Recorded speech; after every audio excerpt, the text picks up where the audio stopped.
Hello people! It's me again, Marie, for another vlog! Welcome to my real life, real Eves! Ang ganap nga natin ngayon ay get ready with me papunta sa tindahan at diretso sa pagsamba sa lokal ng Buena Vista State Land Extension and so marami pang iba!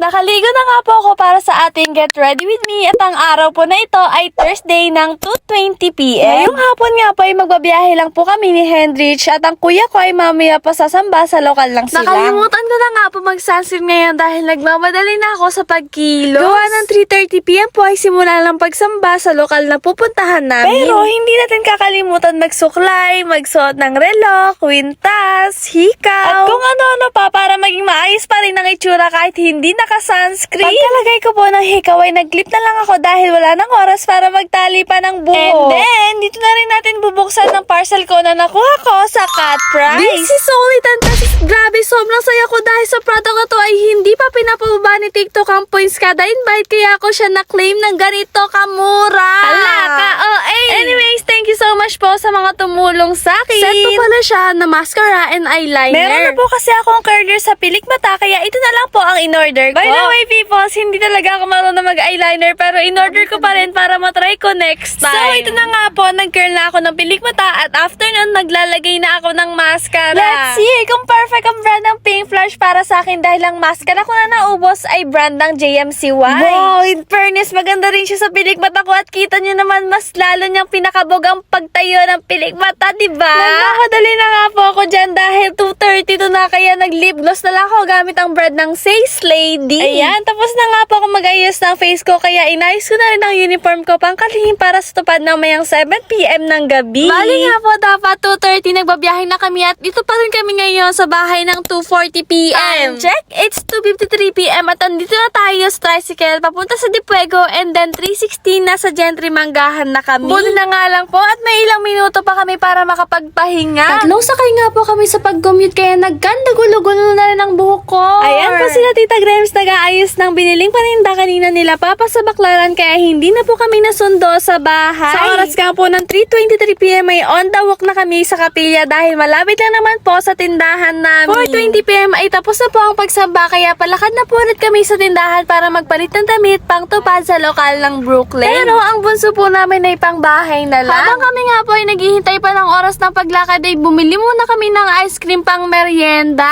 4:52 p.m. ay on the way na kami sa aming lokal kahit maaga pa para makapag-park ng maayos. Nag-aaya nga po kami dyan ni Hendy kumain sa pastilan kaso busog na nga raw sila Papa kaya kami na lang ang nagmukbang ni Hendy sa tabi. Libre nga lang yun ni Papa kaya for the go. Ang in-order nga po namin ay spicy chicken na double rice at additional ng sunny side up. At ayan na, kain na tayo people. Bali hindi ko nga po makain ng lahat ang kanin ko kaya binigay ko ang iba kay Hendy habang kumukuha siya ng tubig namin. Yes, time check is 5:18 p.m. dahil maaga pa po ay bumalik na ulit kami sa sasakyan para magpahinga. Ay wow, next naman naka-aircon sila. For the first time in forever. Simula kasi nung nagmahal na ang gas ay sobrang dalang na namin magbukas ng aircon kaya nakaka-amaze. 5:30 p.m. ay aakyat na kami papunta sa Kapilya dahil 6 p.m. ang aming panata. Fast forward! Pauwi na po tayo sa bahay sa oras ng 8 p.m. pero bago umandar si Papa ay nakihigop muna siya ng milk tea na binili ni Hendy at syempre hihigop din ako, no? Kaso bad trip, wala akong nahigop na boba. After so many minutes ay nandito na po kami sa bahay sa oras ng 8:30 p.m. at agara na nga tayo magpapalit ng ating kasuotan. Magtanggal ng mga kinemirot sa katawan at tayo ay magta-transition. Oh, diba?